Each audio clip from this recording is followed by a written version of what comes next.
glória a Deus. Glória a Deus.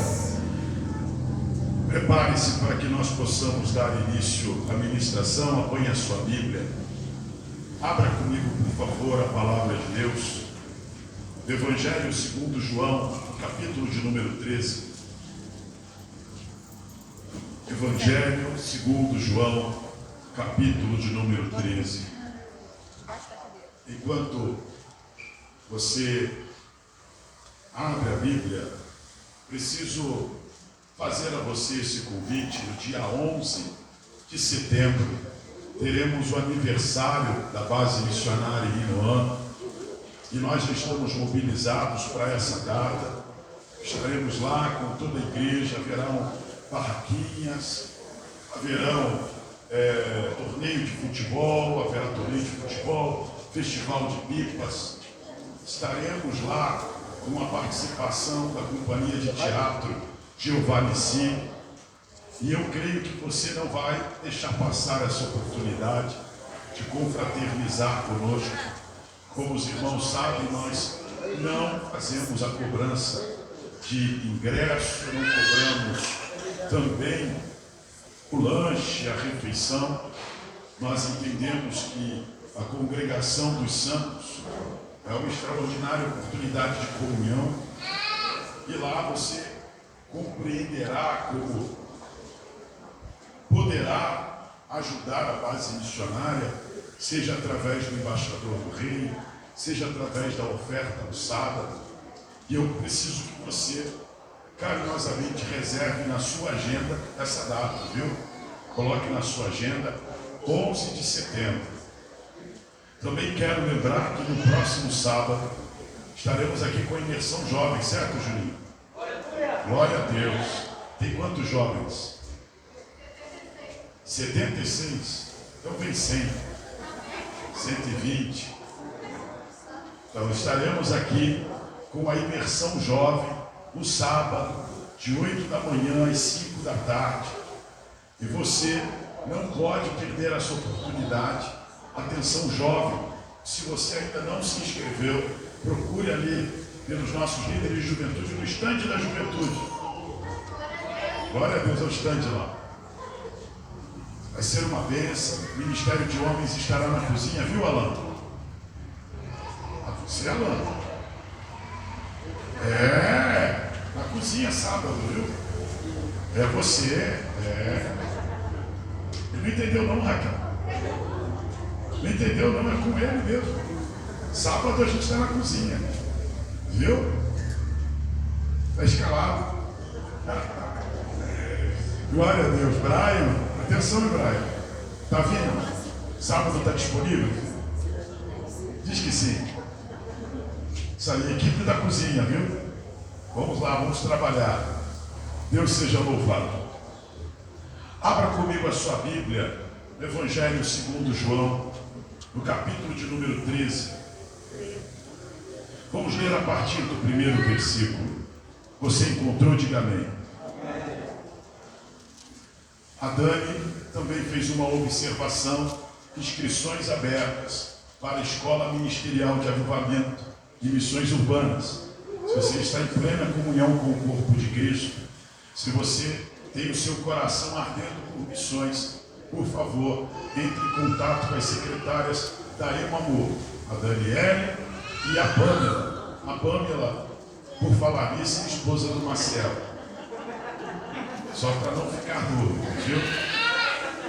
Gostou, Pâmela? Muito bom. Então vamos lá. Abra comigo a sua Bíblia no Evangelho segundo João, capítulo de número 13, a partir do primeiro versículo.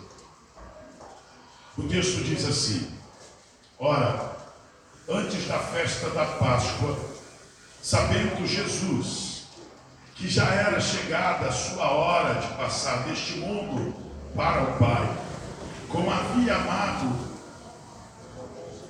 os seus que estavam no mundo, amou-os até o fim.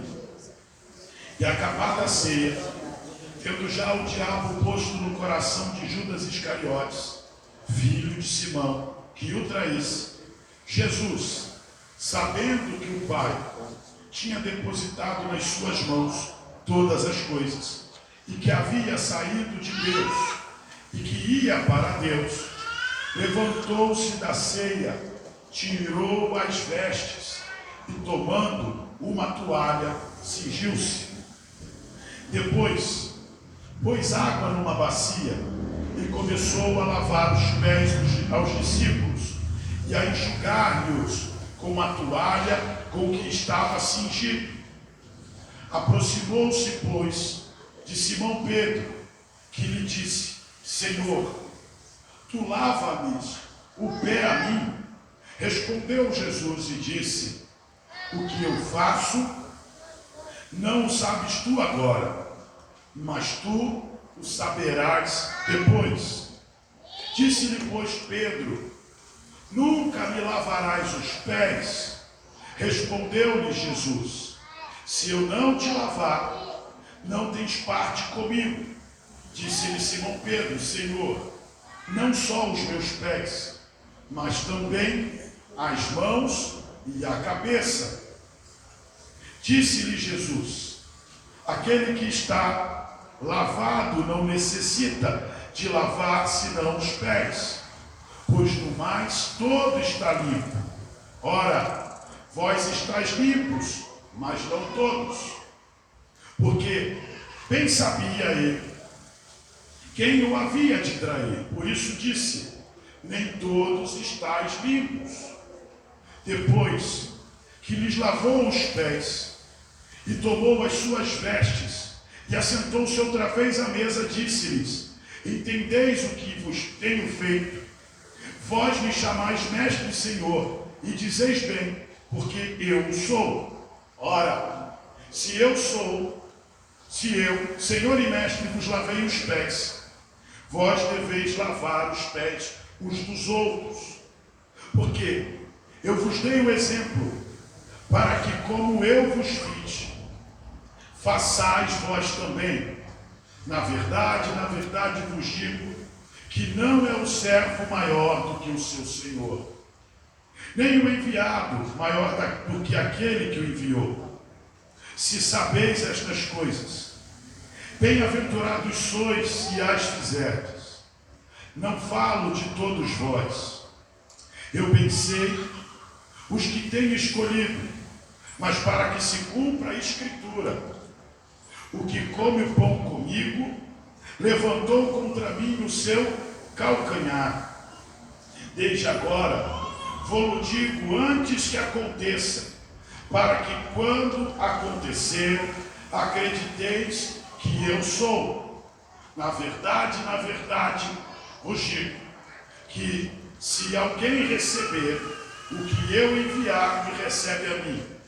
E quem me recebe a mim, recebe aquele que me enviou. Feche os olhos. Pai, nós te damos graças pela palavra lida e pedimos que o Senhor, ó Deus, a revele aos nossos corações. Que à medida em que a sua palavra for sendo exposta, que o Senhor possa trazer, meu Deus, desdobramentos do que vai ser liberado deste altar a cada coração. Eu te peço que esteja nesse instante trabalhando no coração e na mente de cada um de nós. Que o Senhor esteja nos preparando para receber tua palavra. Que todo tipo de roubo da mente, todo tipo de resistência espiritual, meu Deus, seja agora submetido à autoridade do teu nome.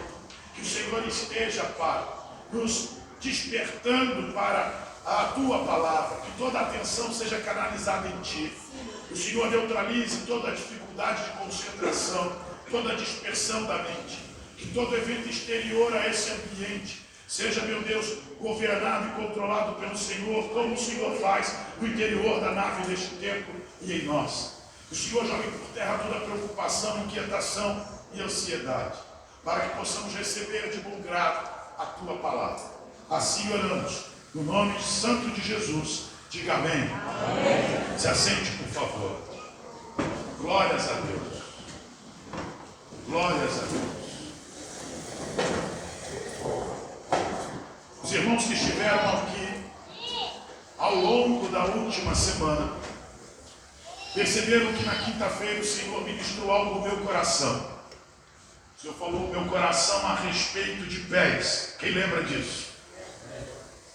E, surpreendentemente, na manhã de ontem, estive numa atividade do Conselho de Pastores ministrando a palavra. E o Senhor trouxe desdobramentos daquilo que o Senhor havia já sinalizado ao meu coração.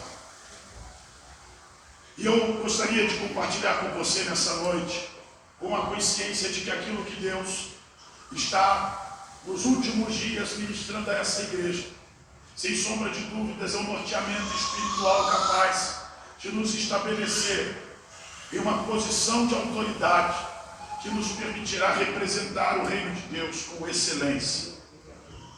Então preste atenção, porque aqui no capítulo de número 13, nós estamos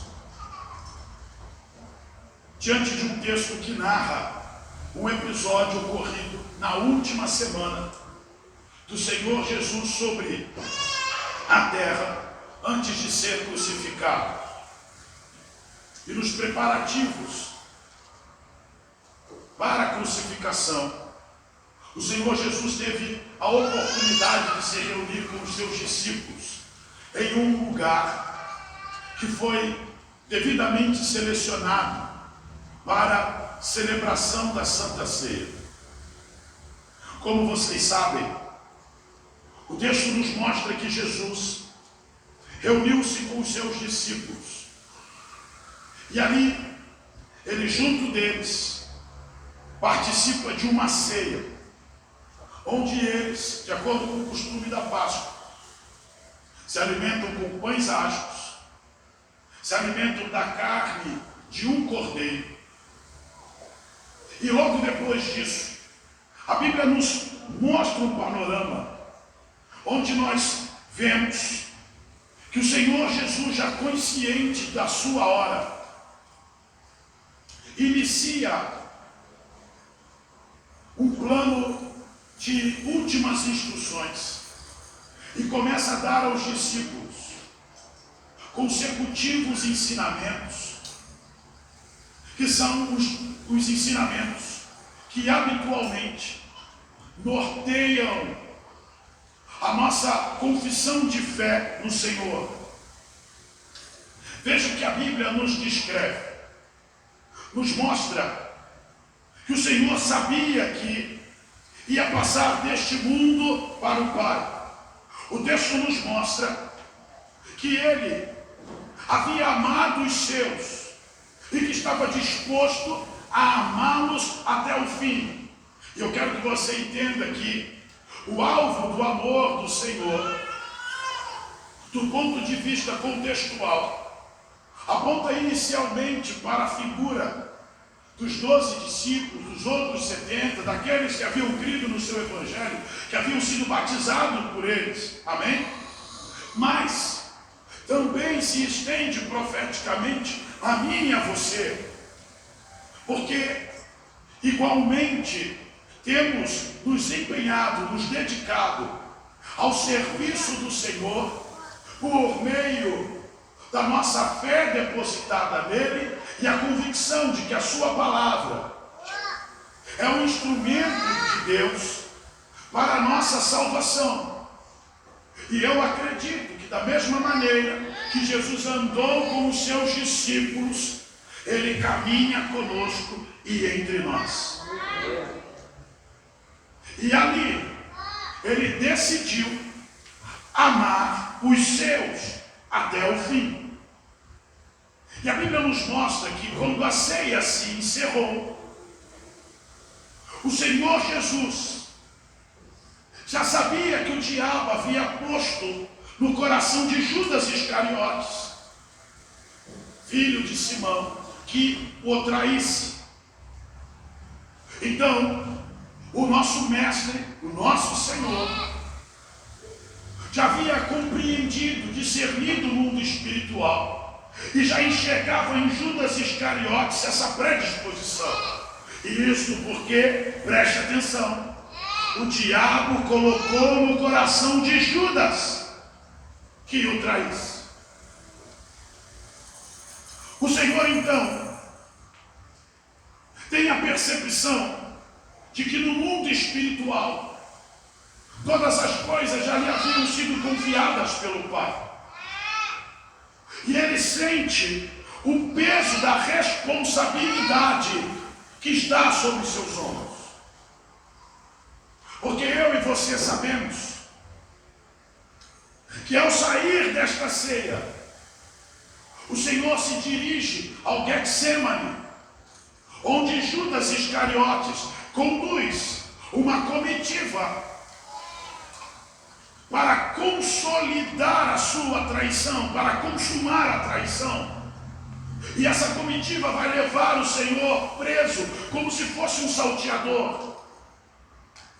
Mas neste episódio anterior ao Getsemane, onde ele ora 3 vezes com os seus discípulos Pedro, Tiago e João, e ora angustiado até a morte em sua alma, onde ele pede ao Pai que, se possível fosse, tirasse dele o cálice, onde ele orienta os discípulos a vigiar e orar para não entrar em tentação. A Bíblia nos mostra que, anterior a este episódio, ele está em um cenáculo com os seus discípulos, após participar da ceia com eles.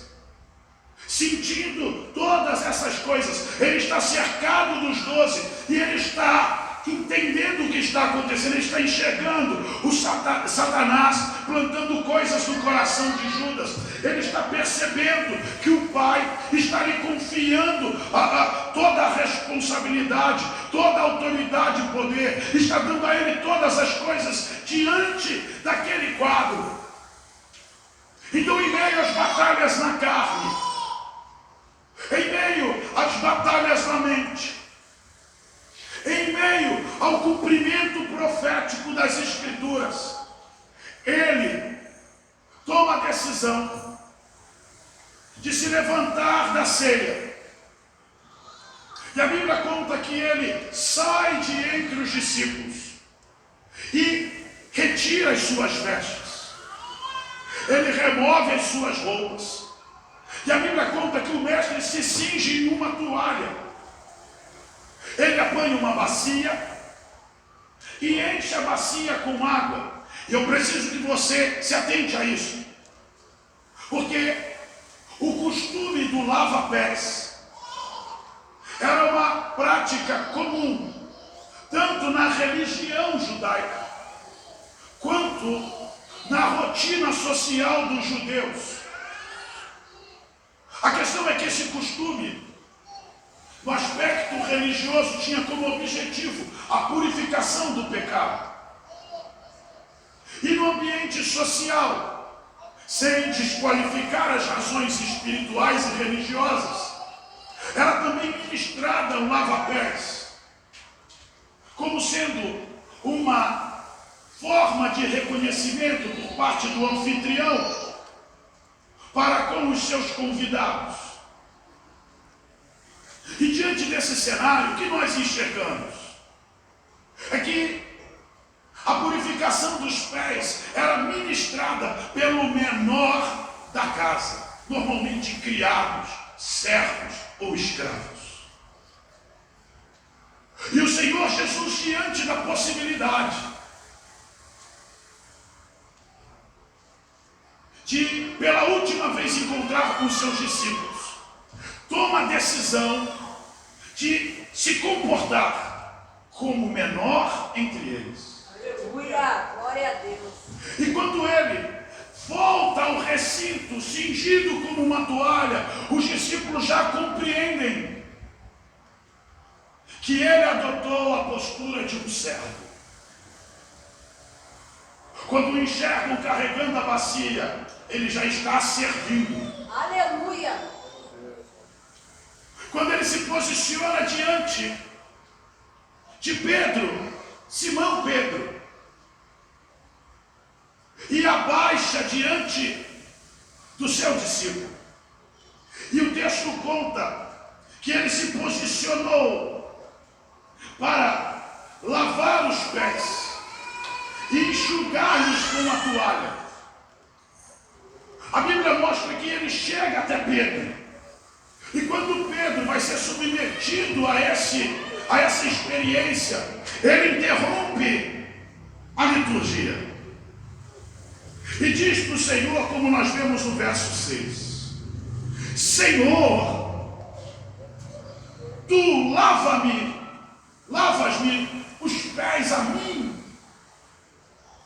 Jesus responde a Pedro e diz: o que eu faço, Pedro, não o sabes tu agora, mas tu o saberás depois. Preste atenção, porque o Senhor acaba de dizer para Pedro o seguinte: Pedro, o que eu estou fazendo é um mistério. E esse mistério você não vai compreender agora. Vai ser revelado num outro momento. Mas o Senhor ouve de Pedro: nunca me lavarás os pés. E preste atenção, que a posição de Pedro é a posição de alguém que entende a condição de alguém que se ajoelha, que se curva para realizar o trabalho de purificação dos pés. Você está compreendendo? Pedro entende que é o seu mestre, ele entende que é o seu Senhor. Ele já havia confessado que Jesus é o Cristo. Ele viu Jesus transfigurado em glória. Ele viu no monte da transfiguração Elias e Moisés revelados, contando ao Senhor as coisas que haviam de vir. Pedro viu Jesus andar sobre as águas sem afundar. Aleluia. Ele viu Jesus multiplicar pães e peixes. E esse mesmo Senhor está aos seus pés, cingido em uma toalha, preparado para lavar os seus pés. Preste atenção, porque eles haviam chegado de um deslocamento. Se você trouxer a sua memória, eles haviam se deslocado de Betânia em direção a Jerusalém. E no caminho, o Senhor enviou 2 discípulos em busca de um homem em posse de um jumentinho. E eles voltaram deste movimento em direção ao local onde lhe foi preparada a Páscoa. Então, perceba que eles haviam retornado de viagem. Eu acredito que os pés dos discípulos estavam empoeirados. E Pedro, ciente do seu próprio estado e ciente de quem é que lhe havia proposto lavar seus pés, ele se posiciona e diz: Senhor, nunca me lavarás os pés. Mas o Senhor responde para Pedro dizendo: se eu não te lavar, não tens parte comigo. Ou seja, Jesus condiciona, na verdade, o vínculo entre ele e o seu discípulo. Ele vincula a relação deles, a experiência de ser servido, de Pedro ser servido pelo seu Senhor. E ele deixa muito claro: se eu não te servir, você não tem parte comigo. Ou seja, o que nos vincula é a predisposição do seu líder, da sua autoridade, do seu Deus, se humilhar pela sua vida. E Jesus estava numa posição que revela a sua integral humildade.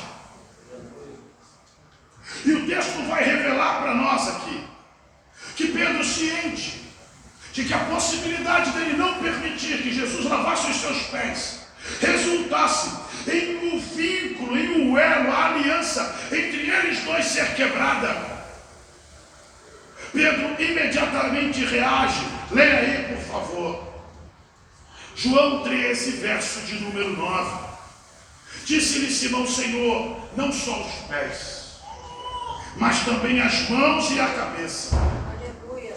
E Jesus, de novo, interage com Pedro, que agora está consciente de que a recusa pela ministração da purificação poderia resultar em uma trágica ruptura. Ele oferece também as mãos e a cabeça. Jesus então revela para Pedro um segredo. Ele diz para Pedro: aquele que está lavado não necessita de lavar senão os pés. Preste atenção. Aquele que está lavado não necessita purificar senão os pés, pois no mais todo está limpo. Ora, vós estáis todos limpos, mas nem todos. Ele se dirige aos discípulos e revela a eles que eles já haviam sido lavados. E é interessante porque João 15:3 revela que os discípulos já estavam limpos pela palavra que o Senhor os havia falado. Ou seja, eles já haviam sido salvos, purificados pela ministração do Evangelho. Mas mesmo tendo recebido o Evangelho e tendo sido lavados pela palavra, havia necessidade de que os seus pés fossem purificados, mas o ambiente ainda reservava um outro mistério, porque Jesus disse: nem todos estão limpos. E o texto nos mostra que ele disse isso porque ele havia compreendido que o que o havia de trair estava entre eles. Perceba que nesse momento eles estão assentados à mesa e o Senhor pergunta para eles, leia aí o verso de número 12: entendeis o que vos tenho feito? Vós me chamais mestre e Senhor, e dizeis bem, porque eu sou. Ora, se eu sou Senhor e mestre, ora, se eu, Senhor e mestre, vos lavei os pés, vós deveis também lavar os pés uns dos outros. Na verdade vos digo que não é o servo maior que o Senhor, nem o enviado maior do que aquele que o enviou. Se sabeis estas coisas, bem-aventurados se as fizerdes. Veja que Jesus está ministrando princípios espirituais. Ele está mostrando para os discípulos que se ele, na condição de Senhor e Mestre, se dispôs a lavar os pés, se ele, entendendo a sua posição, se propôs a se submeter aos seus irmãos, ele diz: bem-aventurados. E toda vez que eu leio a expressão bem-aventurado na Bíblia, eu me vejo na necessidade de convertê-la pelo seu sinônimo, felicidade. Ele está dizendo: felizes serão se as fizerdes. Ou seja, ele está associando a prática de reconhecimento e honra. Mas não é o menor honrando o maior, são os maiores honrando os menores. Ele associa essa prática, ou melhor, essa humildade prática, a um conceito de felicidade. E quando ele fala em bem-aventuranças, ele está falando de reações interiores. Ele está falando de uma alegria no espírito. Você está compreendendo isso? Agora deixa eu te chamar a atenção para um outro aspecto. Você percebeu que no início do texto, o Senhor Jesus discerne que Satanás entrou em Judas Iscariotes. E você deve ter percebido que quando o Senhor Jesus vai lavar os pés de Pedro, Pedro não é o primeiro, ele é o último dos 12 que é submetido ao lava-pés. O que isso significa? Significa que todos os outros tiveram os pés lavados por Jesus, inclusive Judas.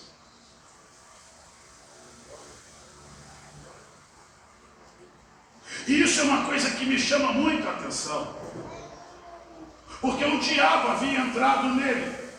Quer ver? Veja aí o verso de número 18. Não falo de vós, eu bem sei os que tenho escolhido, mas para que a Escritura se cumpra, o que come o pão comigo, levantou contra mim o seu calcanhar. Desde agora vos digo, antes que aconteça, para que quando acontecer, acrediteis que eu sou. Na verdade vos digo que aquele que receber quem eu enviar, recebe a mim. E quem recebe aquele, e quem a mim me recebe, recebe aquele que me enviou. Perceba que Jesus estava consciente de que Judas seria aquele que o havia de trair. E para ficar mais interessante, a Bíblia mostra que quando o Senhor comunica isto, os discípulos arrasou entre eles se questionam. E Simão faz um sinal para João, pedindo que João perguntasse ao Senhor o que havia de trair. Jesus revela a João, o discípulo, que aquele que o havia de trair colocava a mão no prato com ele, no bocado de pão. Então você conseguiu enxergar todo esse cenário, você consegue perceber o nível de batalha espiritual que estava configurada no entorno. Você consegue enxergar o Senhor Jesus reunido com os discípulos, mas mesmo sabendo que alguém o havia de trair, ele decidiu amá-los até o fim.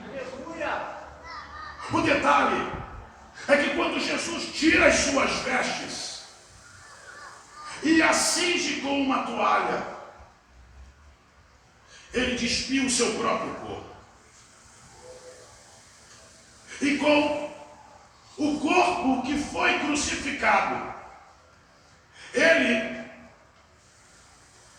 se move pelo salão e serve aos seus discípulos. Satanás já está preparado para o ferir. Mas veja que Jesus tem uma especial atenção aos pés. E eu sei que você já percebeu que uma das lições desse texto é revelar o segredo da humildade.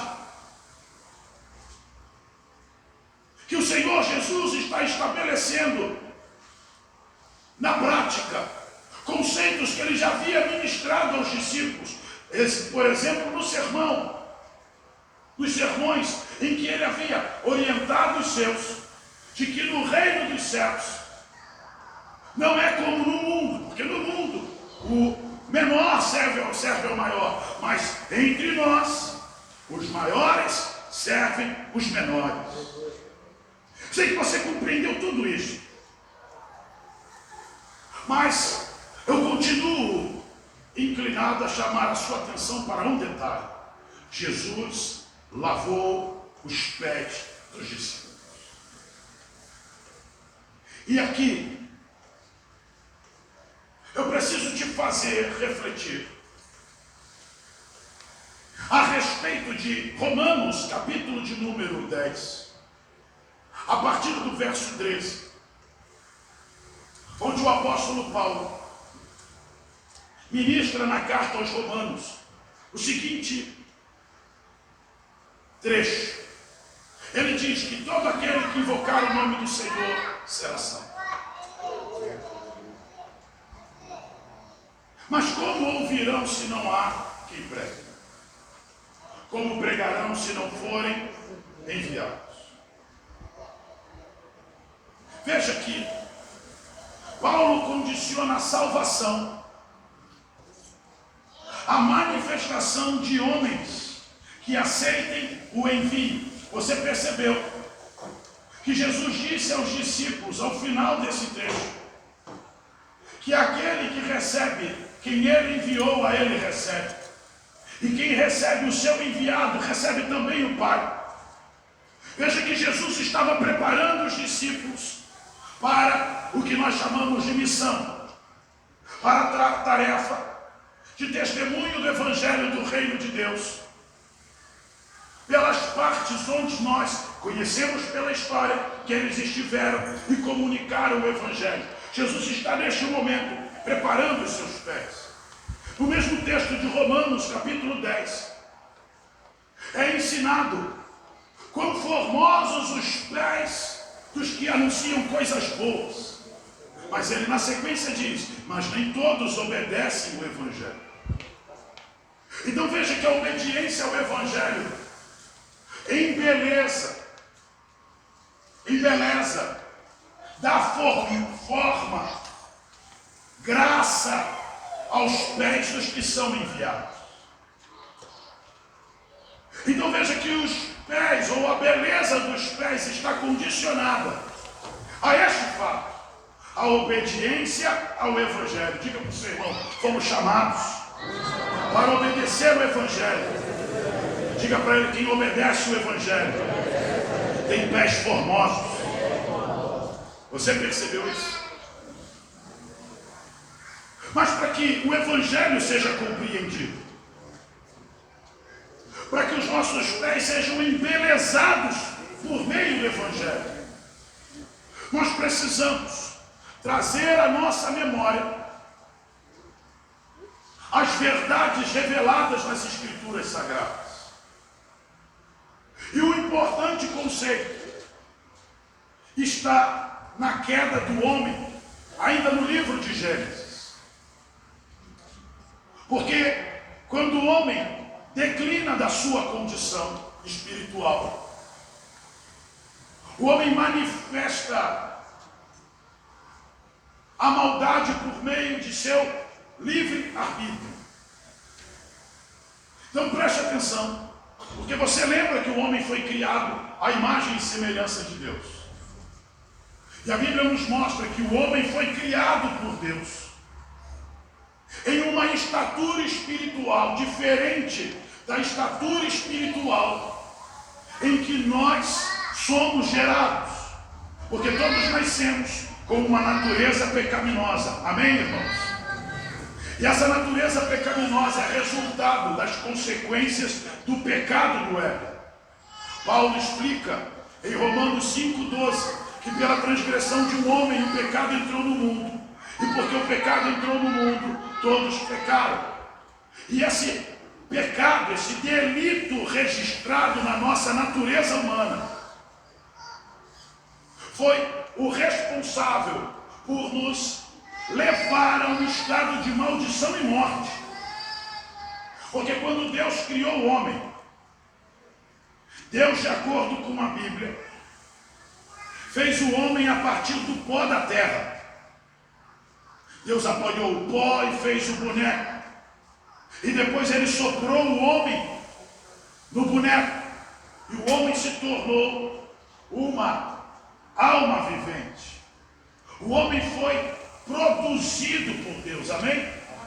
O detalhe é que o homem não foi criado com uma essência corruptível.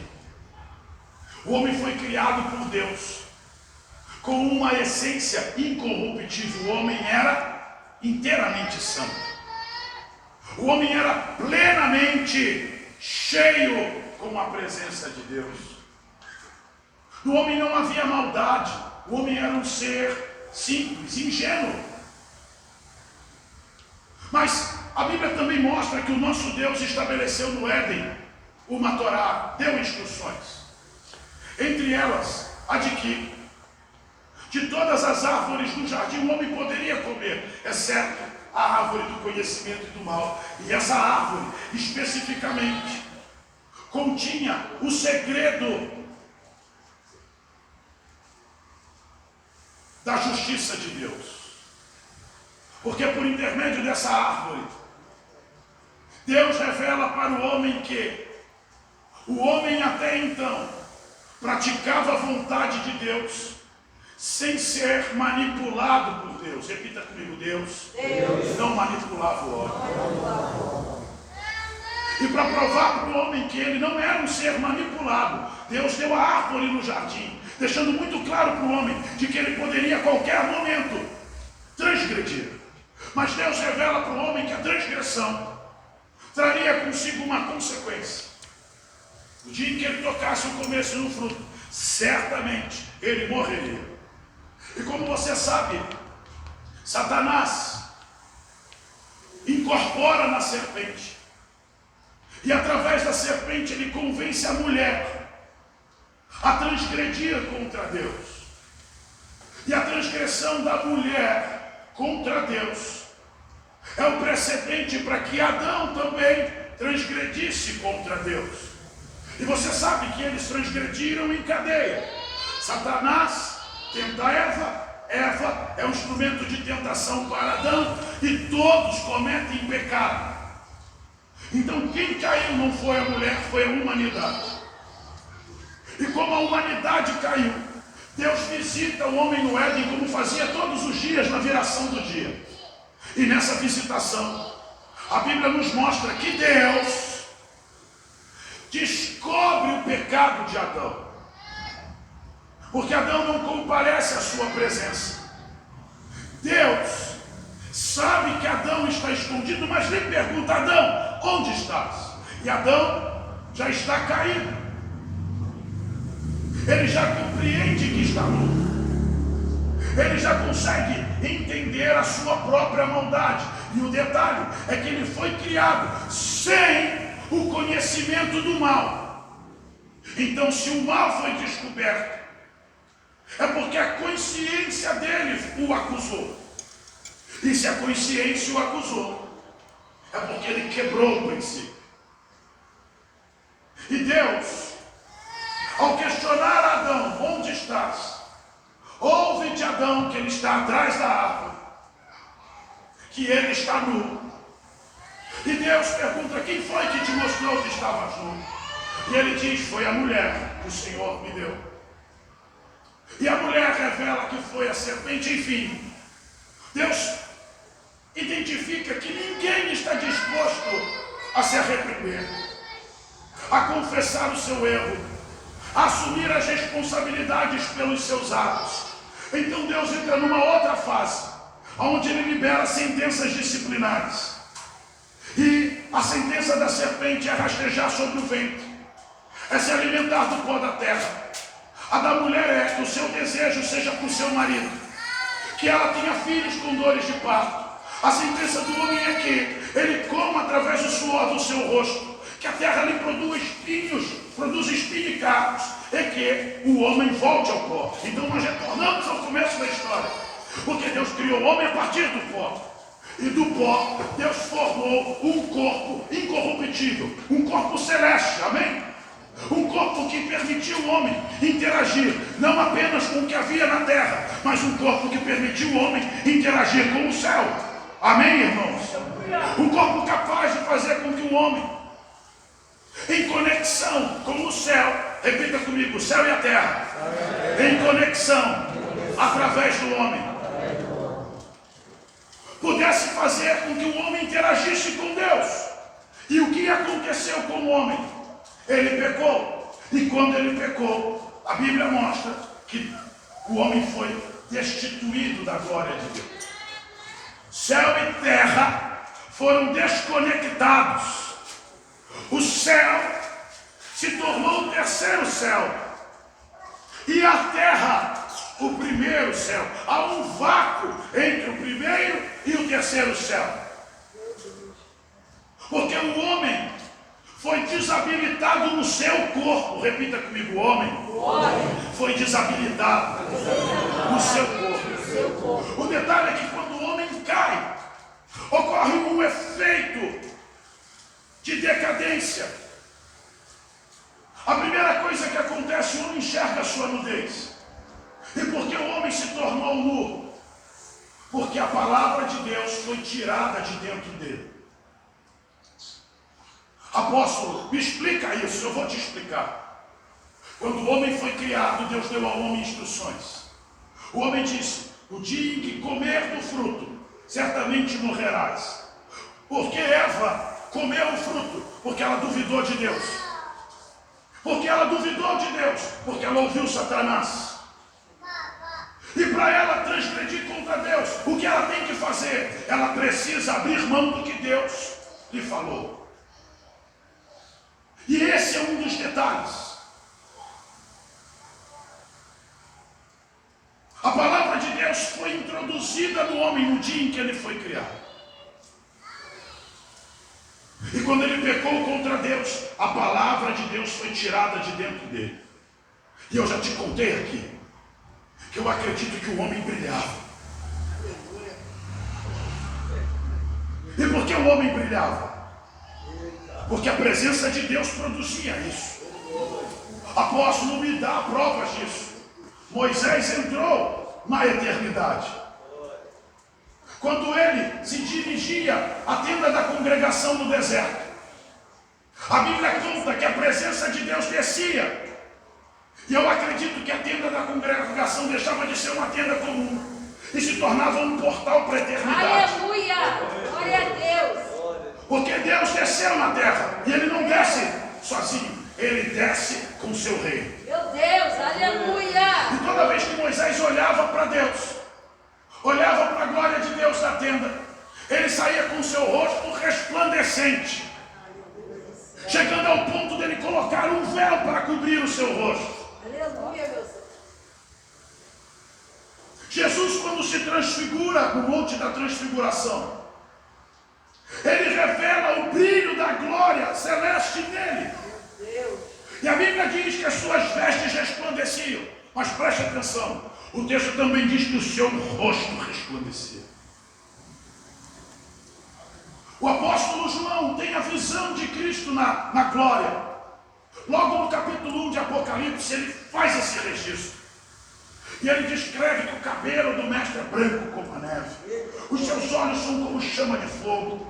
Ele diz que as suas vestes eram um longo vestido de linho fino, que ele tinha no peito um peitoral, que os seus pés eram incandescentes como latão. Mas ele também diz que o seu rosto resplandecia como o sol. Então eu acredito que o homem santo, que o homem em santidade absorve a glória e a resplandece.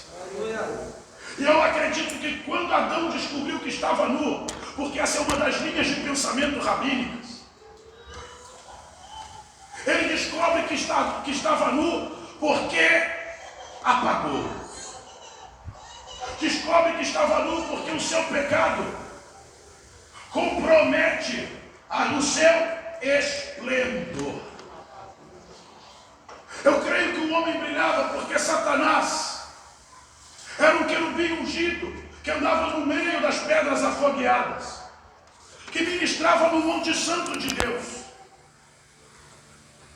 E no dia em que ele foi criado, a Bíblia diz que Deus colocou nele canções, partituras. Deus colocou a sua palavra nele. Mas o seu interior se corrompeu. E quando entrou a iniquidade, ele desprezou, ele lançou fora a palavra de Deus que estava nele. E por isso ele se corrompeu. E a mesma coisa aconteceu com o homem. O homem tirou de dentro de si a palavra da vida. O detalhe é que enquanto o homem tinha em si a palavra, ele era eterno. Quando ele decide transgredir contra Deus, quando ele decide fazer a sua própria vontade, ao invés da vontade do seu Criador, ele tira dele a palavra do Senhor. E eu quero que você preste atenção nisso. Porque a Bíblia em João 1, entre os versos 1 e 4, nos diz o seguinte: e no princípio era o verbo, e o verbo no original grego é logos, que quer dizer palavra. No princípio era o verbo estava com Deus, o verbo era Deus. Ou seja, a palavra estava no princípio, a palavra estava com Deus, a palavra era Deus.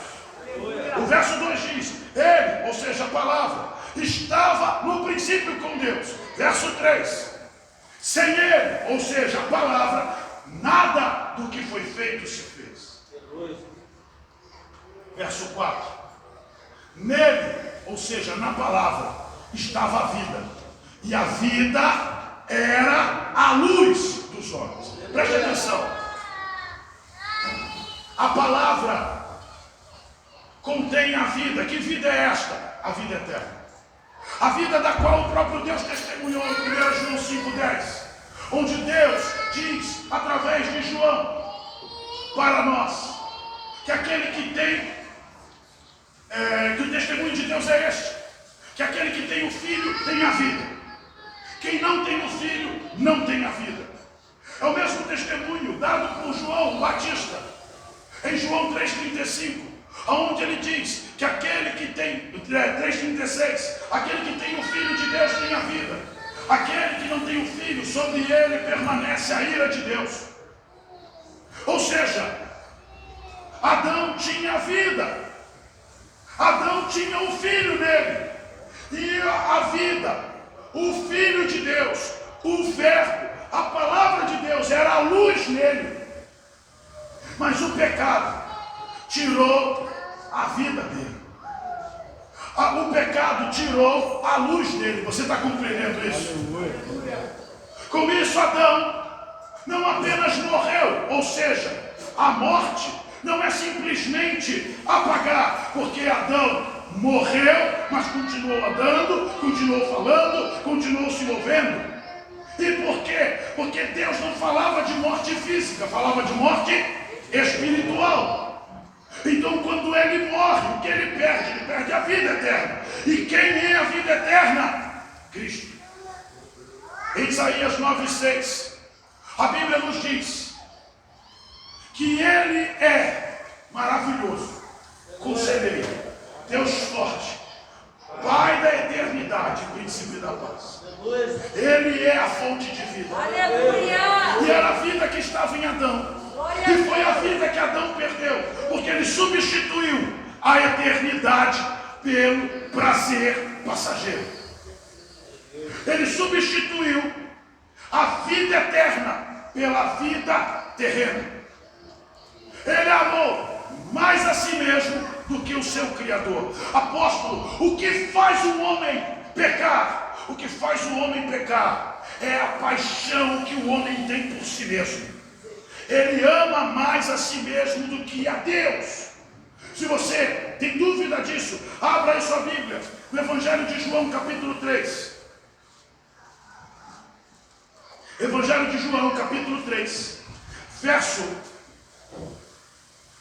de número 17 em diante. O texto diz: porque Deus enviou seu Filho ao mundo, não para que condenasse o mundo, mas para que o mundo fosse salvo por ele. Quem nele crê não é condenado, mas quem não crê já está condenado, porquanto não crê no nome do unigênito Filho de Deus. E a condenação é esta, que a luz veio ao mundo. Quem veio ao mundo? Nele estava a vida, e a vida era a luz do mundo, dos homens. A luz veio ao mundo, ou seja, o Verbo se materializou, o Verbo encarnou. A luz veio ao mundo. E os homens amaram mais as trevas do que a luz, porque as suas obras eram más. Porque todo aquele que faz o mal aborrece a luz e não vem para a luz, a fim de que as suas obras não sejam reprovadas.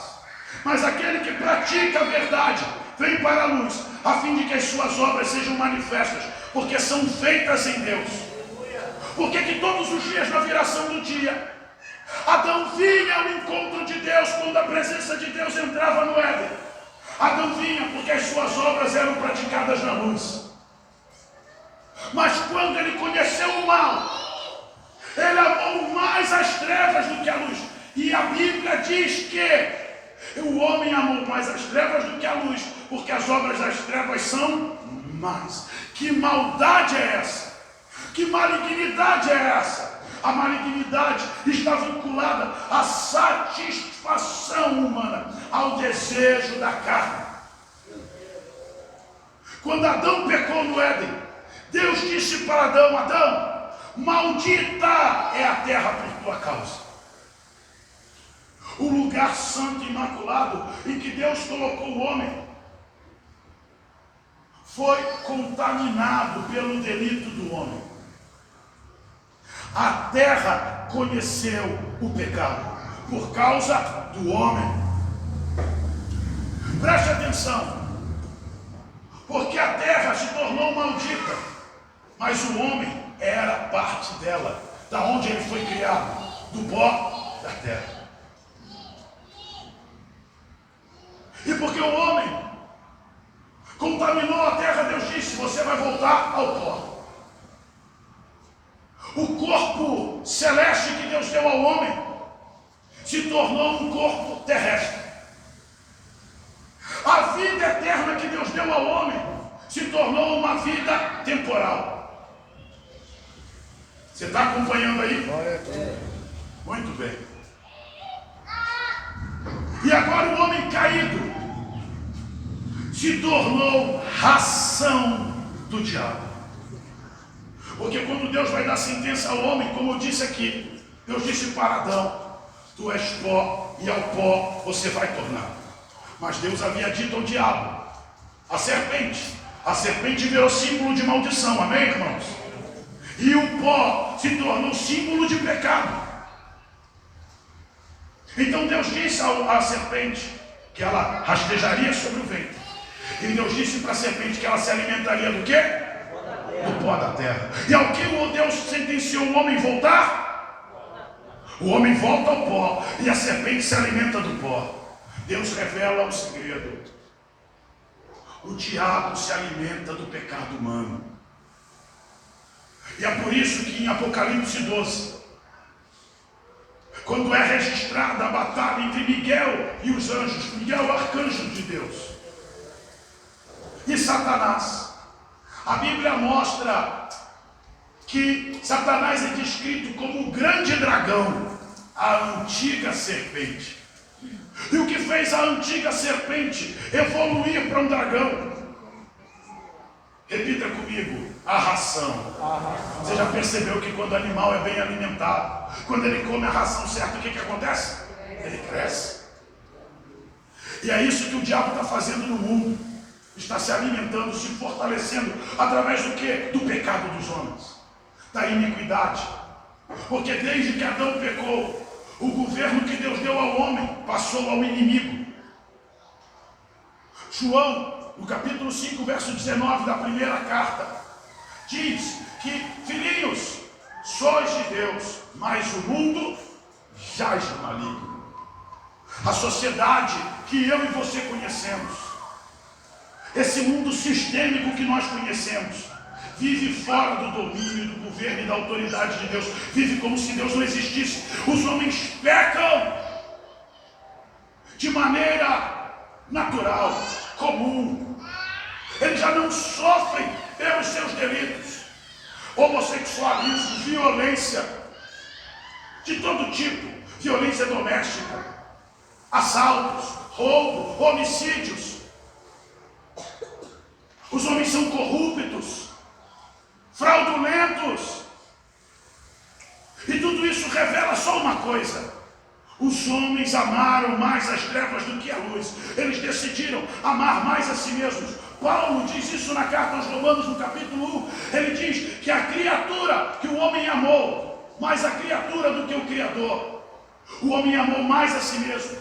E porque ele se deu a esse tipo de sentimento, porque ele tomou a decisão de canalizar a sua energia, a sua ação a essa prática, ele transformou a imagem do Deus incorruptível em semelhança de homem, de aves, de répteis corruptíveis. A visão sobre Deus no homem está distorcida, corrompida. E porque ela se corrompeu, o homem se afastou do seu Criador. Então repita comigo: Adão caiu. E quando eu digo Adão, eu digo a humanidade. Gênesis 5:2 diz que Deus criou macho e fêmea, macho e fêmea os criou e os chamou pelo nome de Adão. Deus olha para o homem e a mulher e enxerga um só.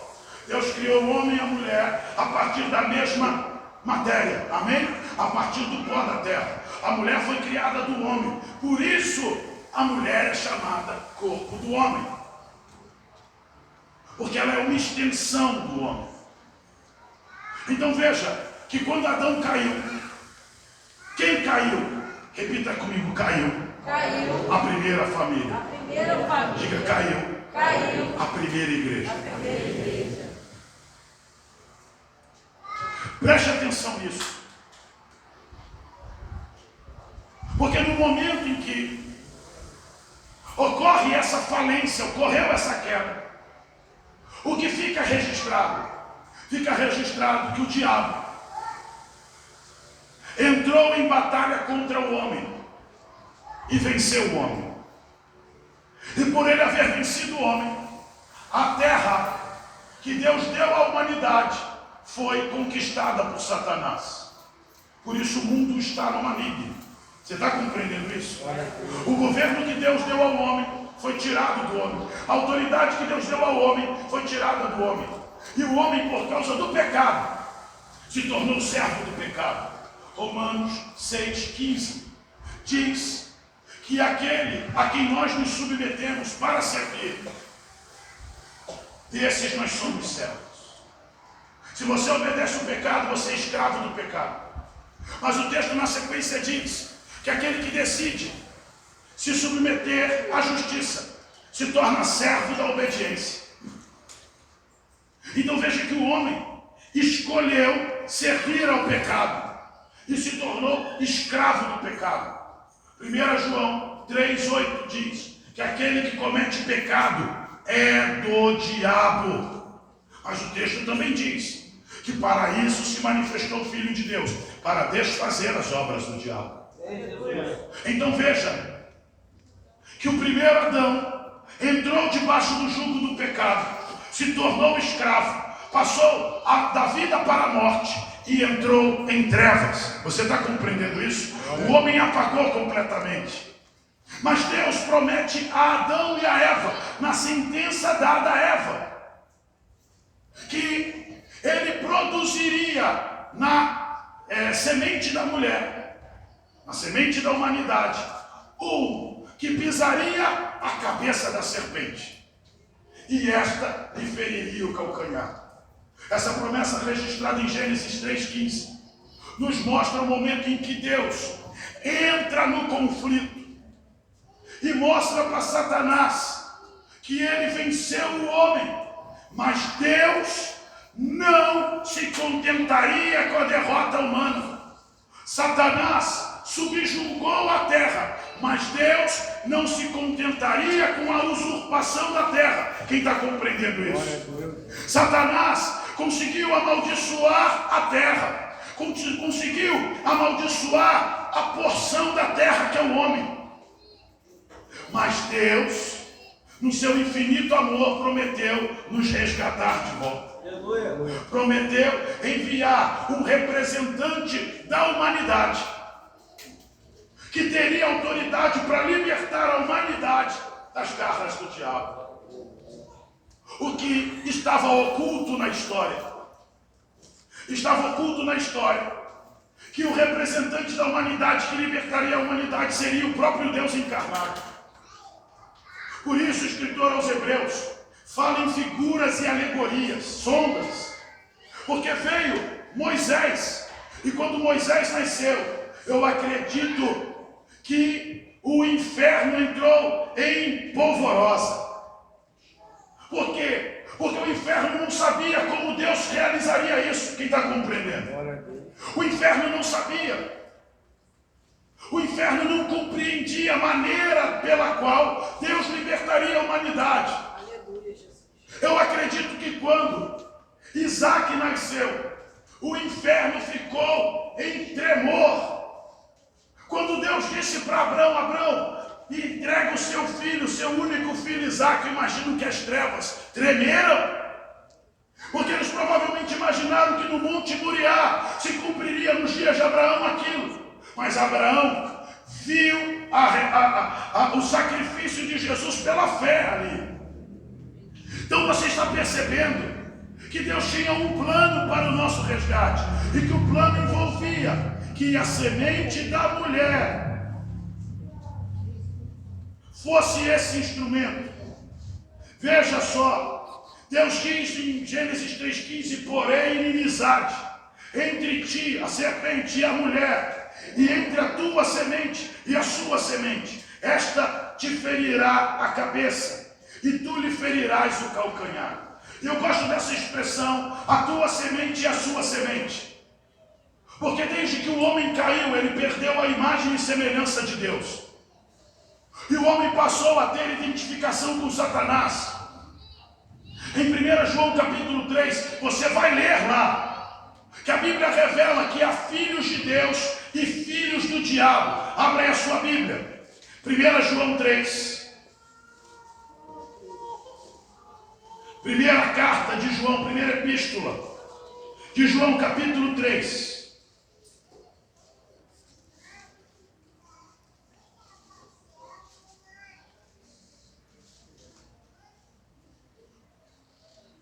Diga glória a Deus. Glória a Deus. Veja aí, por favor, o verso de número 9 em diante. Qualquer que é nascido de Deus não comete pecado. Repita comigo: quem é nascido de Deus não comete pecado. Preste atenção, nós precisamos mudar a nossa visão sobre a realidade da humanidade. Todo homem foi criado por Deus, amém? Mas quem é filho de Deus? Os filhos de Deus são aqueles que fazem a sua vontade. Os filhos de Deus são aqueles que praticam a vontade de Deus. E a vontade de Deus é esta: que todos creiam que Jesus Cristo é o seu Filho. Quando a Bíblia diz que todo aquele que reconhece Jesus como Filho de Deus recebe o poder de também ser chamado Filho de Deus, este está vivendo a vontade de Deus, porque recebeu o poder de ser chamado Filho de Deus. E como é que esse poder se manifesta? Esse poder se manifesta pelo cumprimento dos princípios de regeneração, justificação, regeneração e santificação, pelo qual nós passamos quando somos salvos.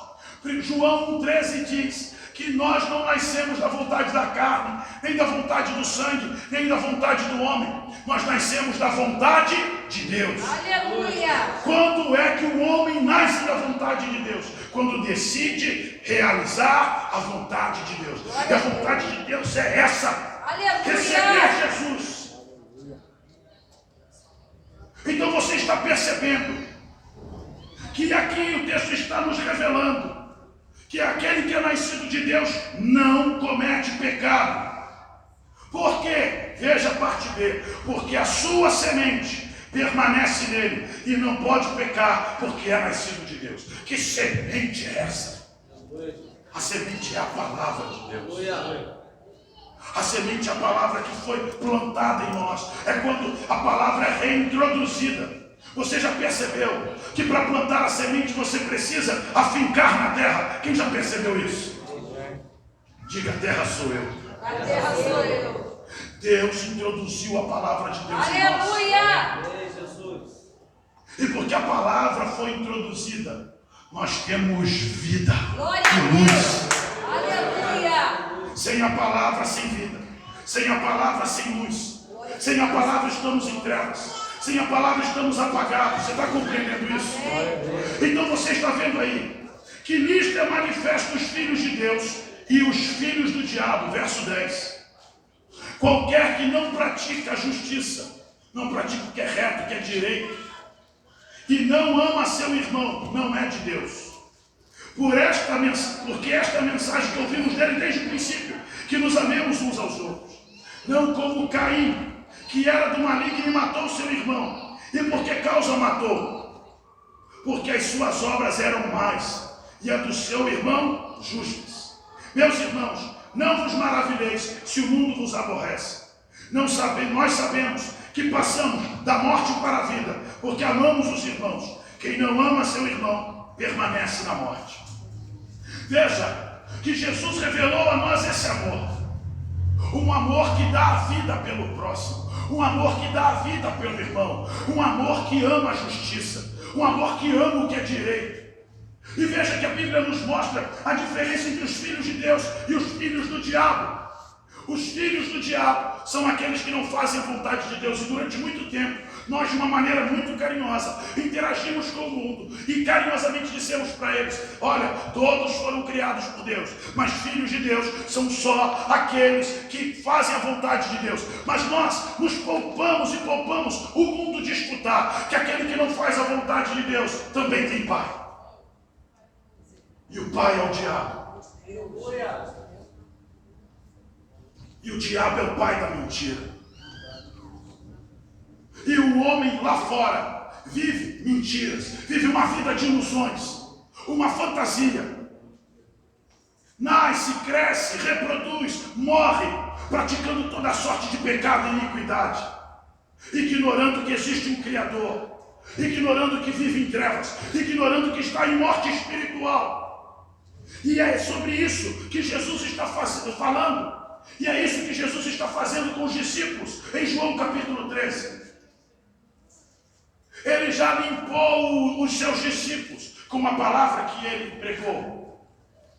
Mas existe um problema. Eles estão em contato com o mundo, em contato com a terra.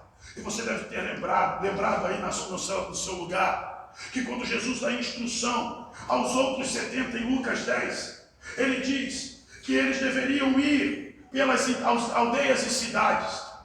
E a cidade que os receber, eles deveriam saudar com paz. Mas aquelas que os rejeitassem, eles deveriam sacudir o quê? O pó das suas sandálias. Porque o pó é símbolo de pecado. Porque o pó é uma referência à iniquidade humana. Ao rejeitar o evangelho, as cidades rejeitam a purificação, a lavagem. E para que os discípulos estavam sendo preparados em João 13? Estavam sendo preparados para serem enviados. Estavam sendo preparados para irem pelo mundo pregando o evangelho. Você está compreendendo? Aleluia. Estavam sendo preparados para que pessoas pudessem ouvir o evangelho. Estavam sendo enviados porque para alguém se salvar tem que haver quem pregue. Estavam sendo enviados porque para haver quem pregue, alguém tem que ser enviado. Mas para ser enviado, muito obrigado, Deus abençoe o dono da tua linha. É Manu, não é? Manu, você é linda, viu? Olha para a sua esquerda, Manu. Ah, entendeu? Preste atenção. Os discípulos não haviam compreendido. E foi por isso que Jesus disse para eles: vocês entendem o que eu estou fazendo com vocês? Foi por isso que Jesus disse para Pedro: Pedro, você não entende o que eu estou fazendo agora, mas depois você vai entender. Jesus estava preparando os pés dele para representar o reino. E porque é necessário que os pés dos discípulos fossem preparados. Era necessário que os pés dos discípulos fossem preparados. Porque em Lucas 10, 17 ou 18, Jesus havia dito para os seus discípulos, quando eles trouxeram testemunhos de que os enfermos eram curados, de que os demônios eram expelidos, de que os mortos ressuscitavam, Jesus disse: eu vi a Satanás caindo como um raio. Então Jesus disse para eles: eis que vos dou poder para pisar serpentes, pisar escorpiões. Quem são as serpentes e escorpiões? São castas demoníacas. São a representação das trevas, a representação de principados e potestades. Você vai ver em Efésios capítulo de número 1, o Senhor Jesus inspirando o apóstolo Paulo a escrever à igreja de Éfeso, posicionando a igreja sobre a situação espiritual do corpo de Cristo. E para fazer com que a igreja entendesse, Paulo ministra que o Senhor Jesus foi exaltado, foi posto pelo Pai acima de todo o principado, potestade, dominação e nome que se nomeia não só nesse século, mas também no vindouro. E Paulo mostra que o Salmo 110:1 se cumpriu em Cristo. No Salmo 110, verso 1, a Bíblia diz que o Senhor disse ao Senhor: assenta-te à minha direita, até que ponha os teus inimigos por escabelo ou debaixo dos seus pés. E Efésios capítulo 1 diz que o Pai colocou Cristo acima de principados e potestades e dominações e nomes que se nomeiam não apenas nesse século, mas também no vindouro, sujeitando todas as coisas debaixo dos seus pés. E o constituiu. Em Efésios, ainda na sequência do texto, a Bíblia diz que o Pai o constituiu Cristo como cabeça da igreja, que é o seu corpo. Então preste atenção, que eu e você, como disse na semana passada, fomos exaltados em Cristo, amém? Quando nós o recebemos como Senhor e Salvador de nossas vidas, nós fomos inseridos no seu corpo. E como seu corpo, nós fomos exaltados nele, acima de todo principado e potestade. Agora preste atenção. Nós pertencemos ao corpo. E o corpo pisa as oposições espirituais com os seus pés. O que faz as trevas recuarem, o que submete o inferno, representado pelas potestades do ar, pelas hostes espirituais da maldade, se submeterem, não é o peso do corpo, é a santidade do corpo. Aleluia. Os discípulos foram limpos pela palavra que o Senhor pregou. Mas então por que é necessário lavar os pés? Repita comigo, é necessário, lavar os pés, para que hajam pés santos, para que haja autoridade espiritual, para pisar nas regiões celestiais, principados, potestades e forças espirituais da maldade. Você está entendendo isso?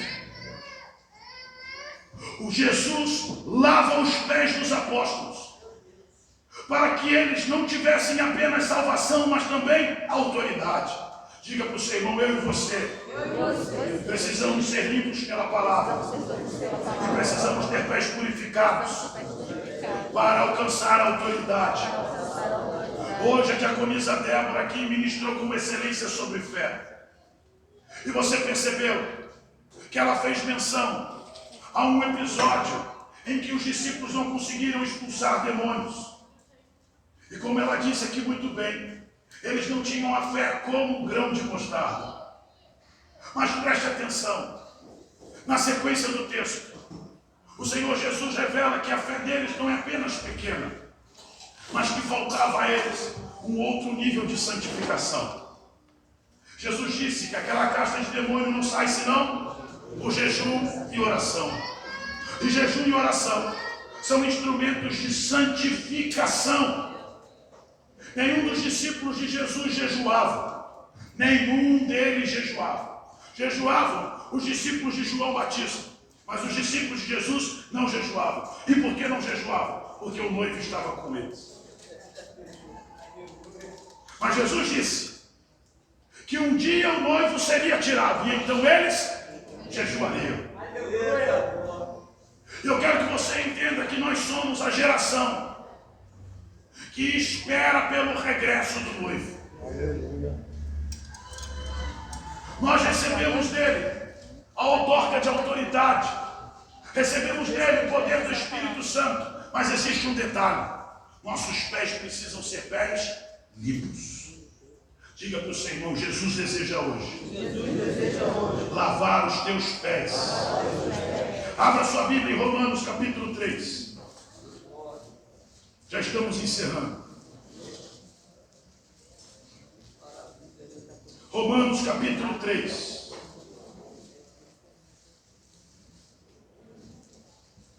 Você encontrou? Diga amém. Amém. Qual é logo a vantagem do judeu?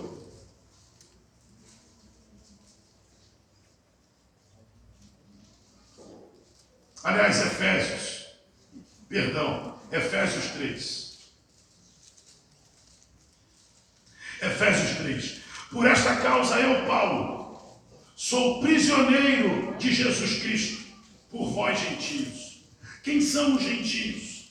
Os gentios são todos os povos, todas as nações não judaicas. Todos que não são judeus são gentios. A expressão gentios quer dizer das nações. E preste atenção, o apóstolo Paulo era um homem judeu com dupla cidadania. Além de ter nascido judeu, ele adquiriu a cidadania romana. Então ele tinha dois nomes. O primeiro nome, o nome judaico, Saul ou Saulo. E o segundo nome, gentílico, Paulo, que quer dizer pequeno. E ele era pequeno porque ele tinha aproximadamente 1,50 m de estatura.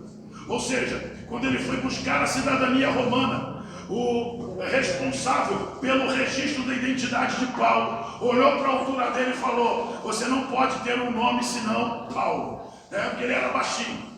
Então preste atenção, porque Paulo, que tinha nacionalidade judaica, mas também a cidadania romana, está aqui escrevendo para uma igreja gentílica. E ele está revelando que ele, em Cristo, foi prisioneiro por causa dos gentios. Se é que tendes ouvido, verso 2, se é que tendes ouvido a dispensação da graça de Deus, que para convosco me foi dada, como me foi este mistério manifestado pela revelação, como acima em pouco vos escrevi. O apóstolo Paulo, nos capítulos 1 e 2, narra para a igreja de Éfeso o seu conhecimento profundo acerca da graça de Deus. Foi ele que escreveu nos versos 8 e 9 de Efésios 2: pela graça sois salvos por meio da fé. Isso não vem de vós, é um dom de Deus. Um clássico texto bíblico usado por qualquer evangelista em abordagens de evangelização. Paulo era o portador dessa revelação. Ele escreve na carta aos Gálatas, no capítulo 1, no verso de número 10, que o evangelho por ele pregado não era um evangelho pregado segundo a sabedoria humana, mas lhe foi dado por revelação de Deus. Então ele tinha essa revelação. E aqui ele dá testemunho de que, pelas palavras que ele havia escrito, era notório, era claro que ele tinha o domínio dessa dispensação. Ele compreendia esse cenário de revelação, esse tempo espiritual em que o evangelho era pregado e é ainda pregado para os gentios. Então veja que Paulo chama esse conhecimento, chama essa revelação de mistério. Repita comigo: mistério de Cristo. Ele tinha a compreensão do mistério de Cristo. Que mistério é esse? Repita comigo: mistério. É o que não foi revelado. Diga: mistério. É o que está encoberto. E veja o que ele vai dizer no verso de número 5, verso 4 e 5. Pelo que, quando ledes, podeis perceber a minha compreensão do mistério de Cristo, o qual, noutros séculos, foi manifestado aos filhos dos homens, como agora não foi manifestado aos filhos dos homens, como agora tem sido revelado pelo Espírito aos seus santos apóstolos e profetas, a saber que os gentios são co-herdeiros de um mesmo corpo, participantes da promessa em Cristo. Ele está dizendo que Deus, através da revelação do mistério de Cristo, está congregando, está reunindo, está atraindo para si todos os homens. Que os gentios são co-herdeiros, ou seja, eles também têm direito à salvação. Diga para o seu irmão: você também tem direito à salvação. Diga: você também, em Cristo, é participante das suas promessas pelo Evangelho. Você tomou conhecimento aí de que ninguém tem acesso ao mistério de Cristo, que é a salvação, que é a formação de um corpo composto por judeus e gentios. Sem o Evangelho ninguém participa desse corpo. Sem o Evangelho ninguém é alcançado por essa graça. Ninguém entra nessa dispensação. Tem que ter o Evangelho. Não é possível que você vai continuar acreditando que só por acreditar em Deus você é salvo. Ninguém é salvo só por acreditar em Deus. O próprio Jesus disse: crede em Deus, mas crede também em mim. Ele disse que na casa do Pai há muitas moradas. E que se não fosse assim, Ele não nos teria dito: vou preparar-vos lugar. Mas é necessário que a vontade do Pai seja feita. E a vontade do Pai é esta: que creiamos em Jesus Cristo como Filho de Deus. Porque em Jesus está a vida. E a vida é a luz dos homens. Então você vai ver na sequência, no verso de número 8 aí, Paulo dando testemunho dele, ele diz: a mim, o mínimo, o menor de todos os santos, me foi dada esta graça, a de anunciar entre os gentios por meio do Evangelho, repita, do Evangelho, as riquezas incompreensíveis de Cristo. Por que riquezas incompreensíveis? Porque eu e você não conseguimos calcular o tamanho do tesouro que está reservado àqueles que adentrarem a eternidade. Não é algo que possa ser mensurado. Paulo diz que aquilo que olho não viu, ouvido não ouviu e que não subiu ao coração do homem é o que Deus tem preparado para aqueles que o amam. O que Paulo está dizendo? Está dizendo que o que Deus preparou é algo que nem o mais criativo dos homens conseguiu no seu interior imaginar. Nem em sonho os homens conseguiram projetar o que Deus tem reservado para nós. Mas só é possível ser participante dessa promessa aqueles que pelo Evangelho aceitam a graça de Deus revelada em Cristo. Verso 9, ele diz: e de demonstrar a todos qual seja a dispensação do mistério que desde os séculos esteve oculto em Deus, para que agora, pela igreja, a multiforme sabedoria de Deus seja conhecida dos principados, potestades dos céus. Veja que as potestades e os principados dos céus não tinham conhecimento desse mistério. Não tinham conhecimento desse segredo que, de acordo com o texto, foi ocultado por Deus pelos séculos. Ou seja, desde que Deus criou os homens e que os homens tiveram filhos, e os filhos destes tiveram filhos, e foram gerando gerações e mais gerações, século após século, havia um mistério oculto.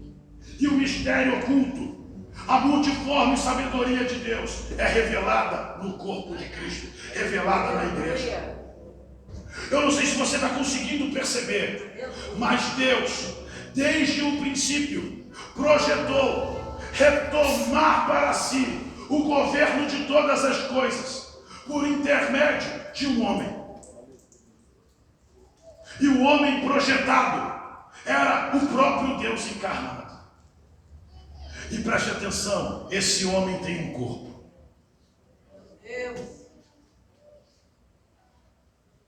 Esse homem tem um corpo. Repita comigo: Cristo é a cabeça. E o corpo é a igreja. Diga: Cristo está pisando principados, potestades, dominações e nomes que se nomeiam através do seu corpo, que é a igreja. O que Jesus estava fazendo em João 13? Ele estava cuidando do corpo. Ele estava lavando os pés do corpo.